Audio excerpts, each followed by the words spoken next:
S'il est vrai que les règles sociales en entreprise sont complexes pour tous, elles engendrent chez les Asperger, du fait de leur aspect implicite, une réelle difficulté.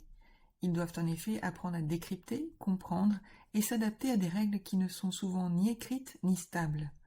L'autiste de haut niveau n'a pas la capacité d'interpréter intuitivement les pensées et intentions non verbalisées de ses collègues et responsables hiérarchiques.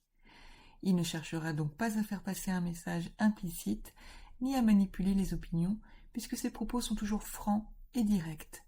Il faut donc apprendre à fluidifier la communication entre collègues autistes et non autistes.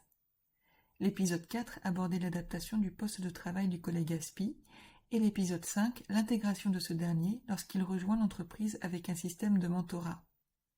Je vous propose ici quelques conseils pour travailler en toute sérénité avec un collègue Asperger. Ne pas imposer de se saluer en se serrant la main ou en se faisant la bise. L'Aspi n'est pas à l'aise avec les contacts physiques. Privilégier les consignes par écrit. Proposer des règles et des procédures claires et structurées afin de favoriser un travail d'équipe efficace et agréable.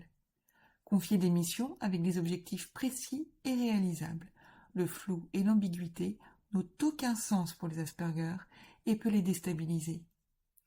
Être précis également dans les dates attendues pour la réception de tel dossier ou finalisation de telle mission. Pour l'ASPI, l'heure c'est l'heure, et il ne supporterait pas de ne pas être ponctuel. Hiérarchiser clairement ses priorités et l'encadrer de façon structurée. On en revient encore une fois à la nécessité de se montrer précis dans ses requêtes, ce qui finalement n'est pas plus mal pour tout un chacun. Accepter ses remarques parfois directes, un peu trop même, et comprendre qu'il est incapable d'exprimer sa pensée de façon nuancée. Il ne cherche pas à vous vexer, il est très cartésien et exprime simplement un fait. Vous pouvez cependant lui faire gentiment remarquer pourquoi sa réflexion pouvait être maladroite. Être nuancé pour lui formuler des reproches et être généreux en encouragement. L'ASPI vit en perpétuelle remise en question et a besoin de savoir qu'il va dans le bon sens et qu'il répond aux attentes de son responsable hiérarchique. Formulez explicitement vos demandes. L'autiste Asperger comprend le sens premier et littéral d'un propos.